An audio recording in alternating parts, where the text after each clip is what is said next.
saludar al maestro Daniel Marmolejo, que ya llegó para hablar sin censura y que ojalá nos pueda ayudar a desmenuzar pues mucha de esta maraña.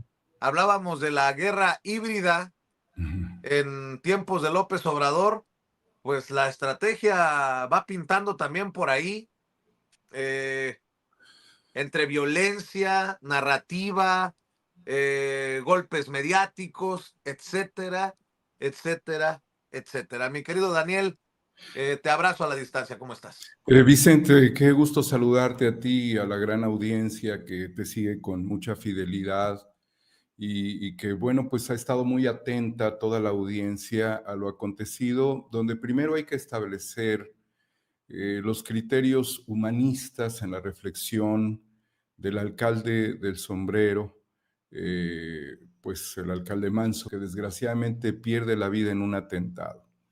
Lo primero que debemos de reconocer en él es su valentía, reflexionar que era una persona con un alto compromiso social, valorar la trascendencia del lugar de sus orígenes donde decidió combatir al crimen organizado y establecer que él tenía una serie de lógicas para hacerlo que también están en sintonía con el reclamo ciudadano. Entonces, para él, pues un gran reconocimiento, porque nos hace reflexionar sobre la magnitud de los problemas que enfrenta nuestro país, pero también nos lleva a reflexionar sobre las vías de la solución, Vicente.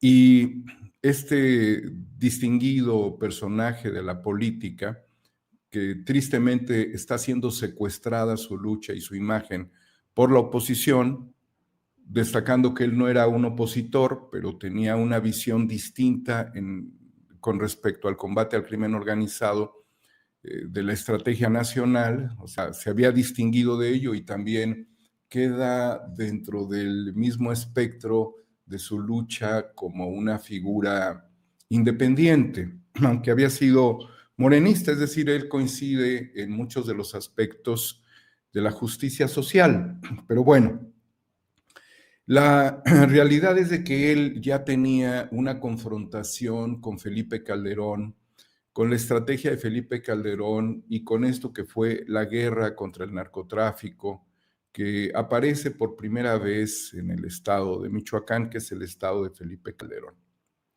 Quienes hemos podido estudiar un poco de los regionalismos, Vicente, sabemos que las regiones del Bajío hacia el occidente de México fueron muy difíciles de conquistar por los españoles. Entonces estamos hablando de pueblos, de comunidades que algunas de ellas eran de origen chichimeca, que a lo largo de los siglos han sido indomables o lo fueron. Entonces la conformación de un Estado republicano, de un Estado nacional, no va a estar ajeno a los orígenes de las pugnas que siempre han existido desde los tiempos prehispánicos y desde luego también durante el periodo de la conquista. Esto es necesario ponerlo al frente porque quienes puedan cuestionar esta necesidad de reflexionar, hay temperamentos muy particulares en las regiones del país. Por eso hablamos de plurietnias y que somos un país pluricultural también. Por eso también muchos grupos del crimen organizado tejieron con mucha fortaleza en estados como Jalisco, lo han hecho en Michoacán y tuvieron periodos de expansión muy importantes. El cártel de Guadalajara, recordemos, y aquí hay influencias regionales del crimen organizado que pues han desbordado, sobre todo en la extorsión a aguacateros, a limoneros, a productores agrícolas que pues realmente se han visto en una situación muy difícil, además de los precios, que también es algo que está en un constante debate. Quiero partir de la necesaria reflexión de que ya ha habido, y no sería el primero, alcaldes que fueron víctimas del crimen organizado. No quisiera que la memoria me fallara, Vicente, porque es un caso fundamental que además tuve la oportunidad de revisarlo el día de ayer Y fíjate que hubo un alcalde que pidió reuniones con Felipe Calderón, que pidió reuniones con Peña Nieto, que pidió reuniones en la Secretaría de Gobernación, y fue un alcalde literalmente ignorado, a diferencia del alcalde del Sombrero. Y bueno, esto me refiere a una serie de informaciones que fueron publicadas de este alcalde que fue torturado, que fue asesinado, que incluso puso su huelga de hambre que duró alrededor de 15 días. Ignacio López Mendoza, alcalde de Santa Ana Maya, Michoacán, fue torturado y asesinado, confirmó el secretario ejecutivo de la Asociación de Autoridades Locales de México, quien es Ricardo Baptista González. Él es del estado de Hidalgo, una figura política muy importante en su estado. Y se pidió que el gobierno de Michoacán, de Fausto Vallejo Figueroa, esclarezca este crimen, y te puedo decir que a lo largo de estos años quedó en total impunidad. Entonces, ante quienes están en este momento demandando justicia, que es lo correcto, ha habido casos donde no existió la justicia contra crímenes, contra alcaldes, y bueno, pues esto sucede en un contexto de Peña Nieto, de Calderón, y aquí surgió, fíjate nada más, el oportunismo de Felipe Calderón, ese que en su propio estado inició la guerra contra el narcotráfico, ¿sí? Pues salió ahí a exigir y se montó en la muerte del edil. Él lo sabía desde hace años, no recuerdo que en los 6 años de gobierno haya recibido a las asociaciones alcaldes para tratar este tema.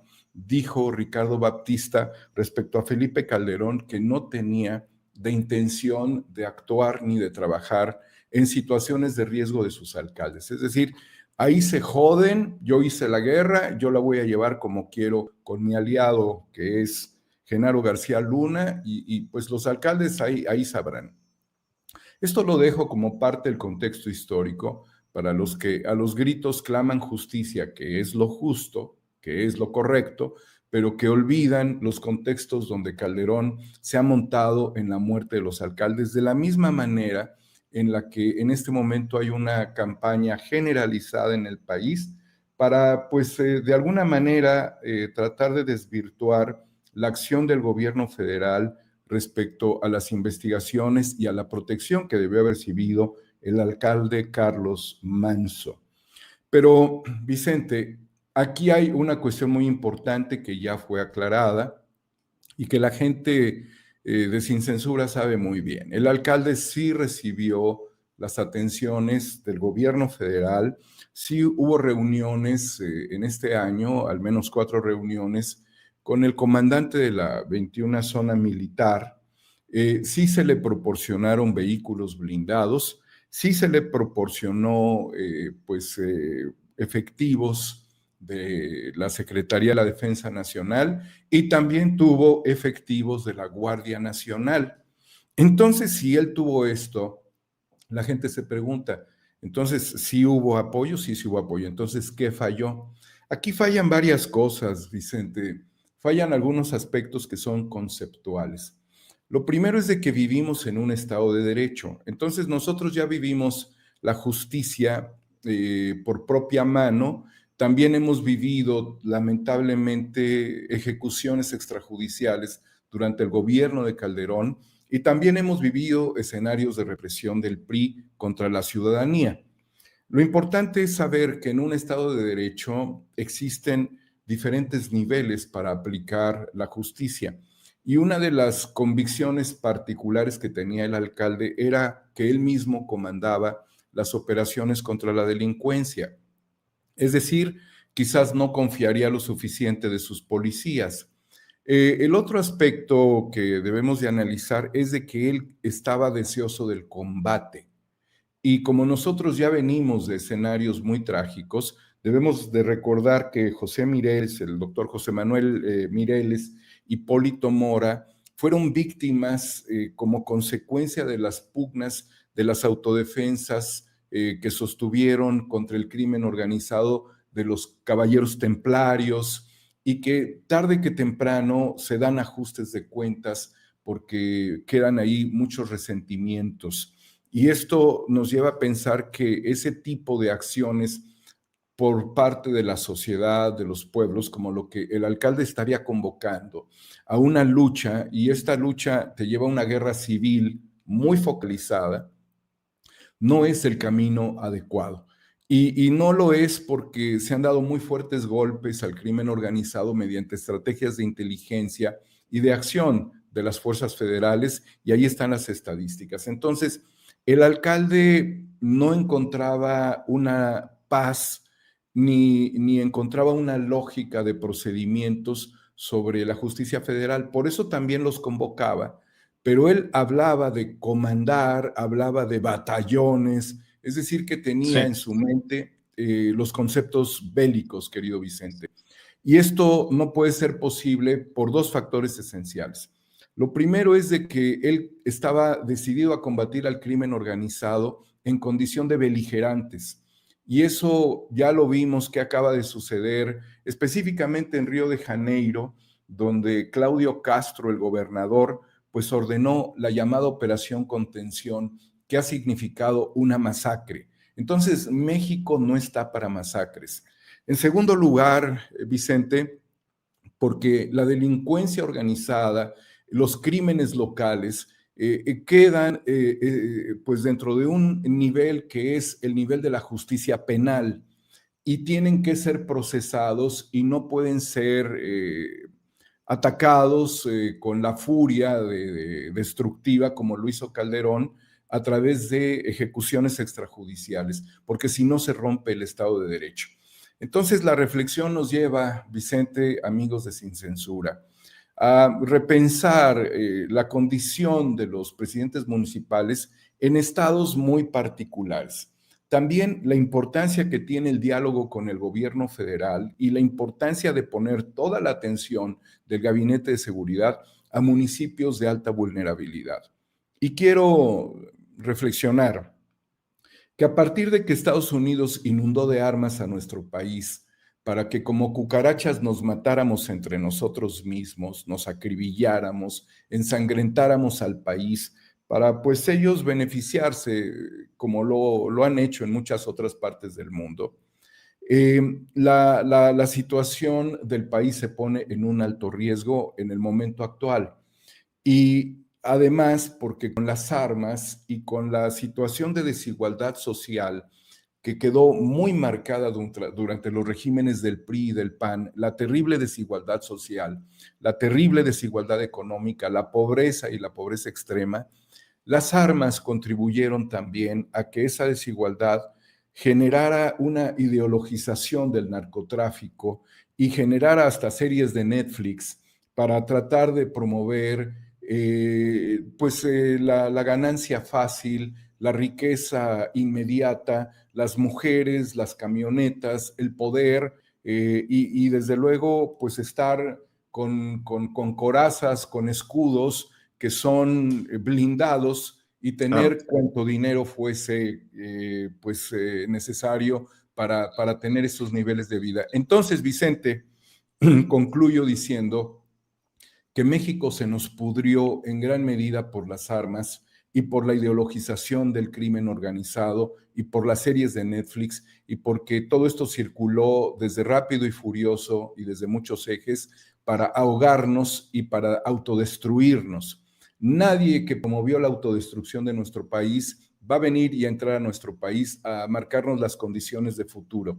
Por lo tanto, la regeneración de la vida colectiva, de la vida íntima de las comunidades, es un tratamiento de largo plazo, Vicente.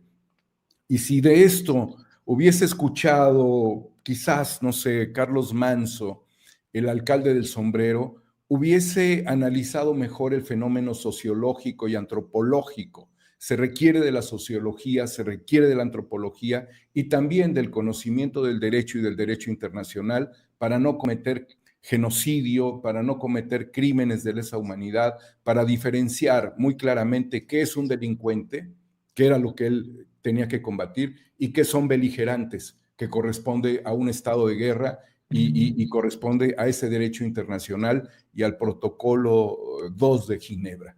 Con esto cierro la reflexión, Vicente, llamando a la pacificación, y queda claro que quienes están promoviendo en este momento la desestabilización lo hacen bajo los argumentos con los que se ha desestabilizado últimamente, incluyendo el fenómeno One Piece, a muchas regiones del mundo. Mi querido Daniel Marmolejo, cerremos invitando a la audiencia a tus trincheras, por favor, maestro.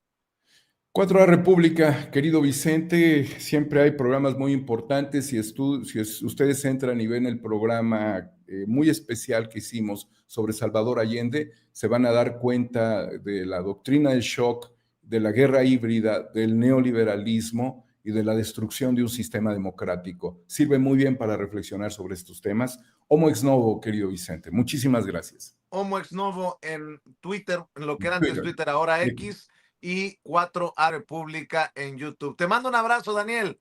Estamos Hasta al la pendiente. distancia, Vicente, que estés Claro muy que bien. sí, un abrazo. Gracias. Y déjeme saludar también al abogado César Gutiérrez Priego, a quien le he pedido que nos ayude también en este